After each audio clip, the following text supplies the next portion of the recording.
Thanks, Devin.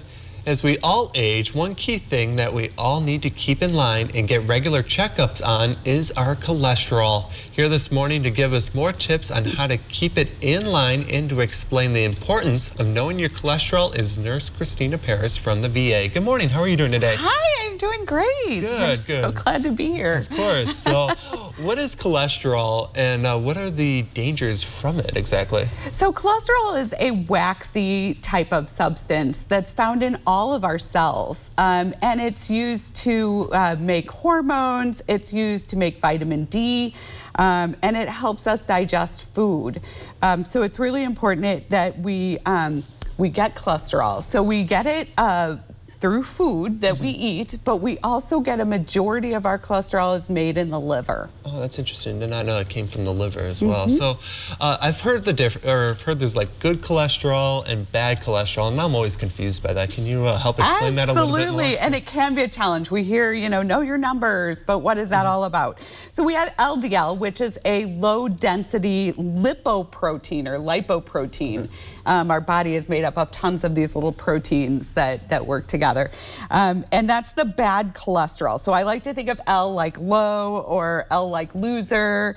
You want that number to be lower. It's bad because that's the substance that builds up on our vessel walls and it can break off, it can travel throughout, and that's what causes strokes. Then we have HDL, so that's high density. That's the good stuff. We want that number to be higher.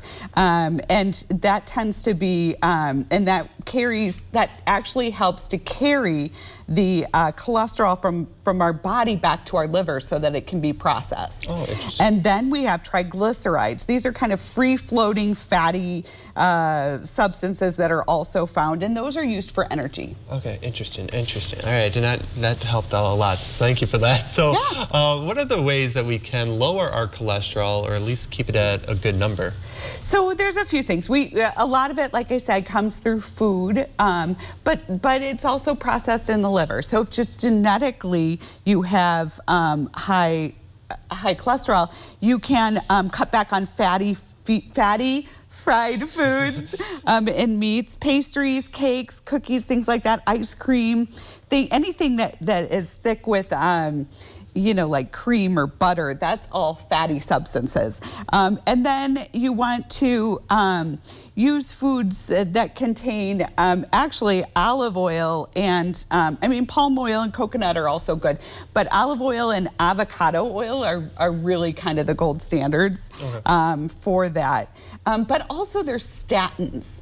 And what a statin does, it's a medication that you take, and the medication helps, it's like atorvastatin or rosuvastatin. And those medications help by slowing down the cholesterol production by the liver. So it's an important medication, and for some people it's just genetic. And so no matter what you eat, no matter what you do, you really are gonna have to take a medication to help with that. And I think women often don't realize the importance of it for them. We think of it kind of as a male-dominated sort of issue, but it's not. So with the medications in mind, when should someone seek medications for high cholesterol? So we had kind of mentioned knowing your numbers.